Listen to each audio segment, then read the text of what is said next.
বিসমিল্লাহির রহমানির রহিম। আসসালামু আলাইকুম। আজকে হচ্ছে আপনাদের জন্য আরেকটা নতুন কন্টেন্ট নিয়ে চলে আসলাম।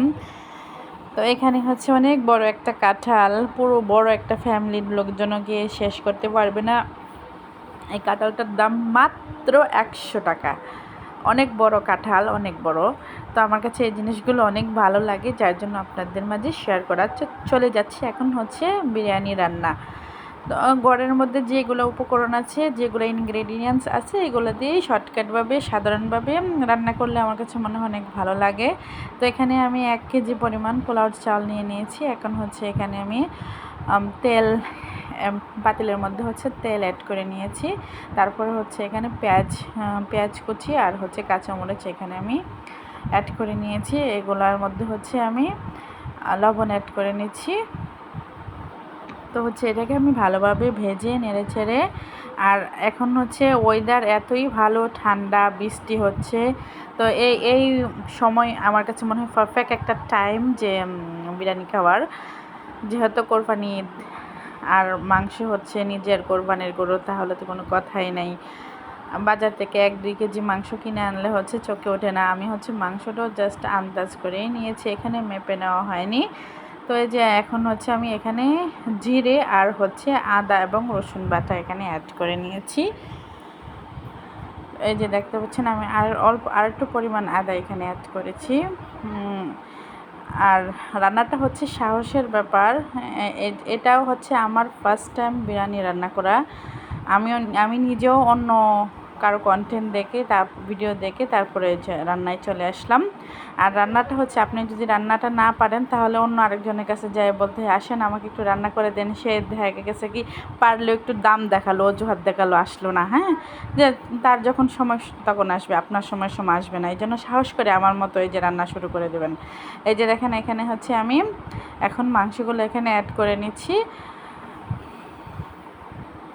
তো হচ্ছে এই যে আমার মাংস আমি এখানে অ্যাড করে নিয়েছি। এখানে কোনো মাপা না, হয়তো বা 1-1.5 কেজি মাংস হতে পারে, আমি জানি না, আনুমানিক।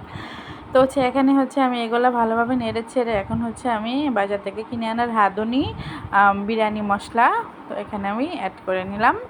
তো আমি ভালোভাবে এটাকে নেড়ে ছেড়ে এখন অল্প একটু পানি অ্যাড করে আমি মাংসটাকে জাস্ট আমি এটাকে কষিয়ে নেব। এটা হচ্ছে গরুর মাংস। তো হচ্ছে এখানে এই যে দেখেন, এখন ঢাকনা দিয়ে ডেকে দেবো, যেহেতু মাংসটা সিদ্ধ হতে একটু সময় লাগবে। এই জন্য হচ্ছে আমি ঢাকনা দিয়ে ডেকে বারে হচ্ছে নেড়ে ছেড়ে দিচ্ছি, আবার নিচে দিয়ে যাতে পোড়া না লেগে যায়, ওই দিকটাও খেয়াল রাখতে হবে। রান্নাটা হচ্ছে নিজের একান্তই ব্যক্তিগত ব্যাপার। দেখা গেছে আপনি সাহস করে শুরু করে দিবেন, তখন রান্না দেখবেন অটোমেটিক ইনশাআল্লাহ অনেক ভালো হয়ে গেছে। তো এই যে দেখেন আমি মাংসটা কি সুন্দরভাবে আমি কষিয়ে নিচ্ছি এখন, আর হচ্ছে নেড়ে ছেড়ে নিচ্ছি। তো এভাবে নেড়ে ছেড়ে নেবেন। এই যে দেখেন আমি কি সুন্দরভাবে রান্নাটা আমি মাংসটা আমি ভালোভাবে কষিয়ে নিচ্ছি। তো আমার কষিয়ে নেওয়া হয়ে যাচ্ছে। এখন ইতিমধ্যে হচ্ছে কী সুন্দর একটা কালার চলে আসছে, কারণ বিরিয়ানির প্যাকেটের মশলার মধ্যে হচ্ছে এভরিথিং অ্যাড করাই থাকে, এখানে নতুন করে অ্যাড করার কিছু নাই, যার জন্য খুব সুন্দর একটা কালার চলে আসছে, আপনারা দেখতে পাচ্ছেন এখানে। তো হচ্ছে এখন আমি পোলাওর চাউলগুলো হচ্ছে আমি আধা ঘন্টা ভিজিয়ে রেখেছিলাম। পোলাওর চাউলগুলো আধা ঘন্টা ভিজিয়ে রেখেছিলাম। আমি এখন ভালোভাবে ওয়াশ করে এখানে অ্যাড করে নিয়েছি। আর এখানে হচ্ছে আমার মেজারমেন্ট কাপ দিয়ে আমি 5 গ্লাস চাউলে হচ্ছে আমার 1 কেজি হয়। তো আমি হচ্ছে এখানে পানি আমি জাস্ট 9 গ্লাস পানি এখানে গরম করে দিয়েছি, কারণ মাংসের ভিতরে যেহেতু একটু ঝোল আছে, এজন্য পানিটা হচ্ছে আমি আগে ফুটিয়ে নিয়েছিলাম হিটারের মধ্যে। তো এখন হচ্ছে আমি গরম পানিটা এখানে অ্যাড করে দিয়েছি।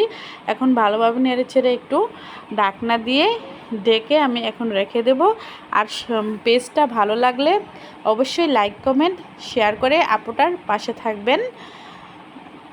এই যে আমি এভাবে সুন্দরভাবে এটাকে নেড়ে ছেড়ে এখন হচ্ছে ঢাকনা দিয়ে ঢেকে এখানে আমি রেখে দেব। আমি নিজেও অনেক গ্লেড যে এত সুন্দর বিরিয়ানি রান্না হয়েছে। আমি অনেক খুশি। এই পর্যায়ে হচ্ছে আমি ঢাকনা দিয়ে ডেকে আমি দমে বসিয়ে দেবো। যে দেখেন আমি তাওয়ার মধ্যে দমে বসিয়ে দিছি, আর জালটাকে একেবারে চুলার আঁচটাকে একবারে মিডিয়াম আঁচে দিয়ে দিয়েছি। দেখেন আমার রান্নাটা হয়ে গেছে, কি সুন্দর ঝরঝরে বিরিয়ানি রান্না হয়ে গেছে। আজকের মতো এখানে, আল্লাহ হাফেজ।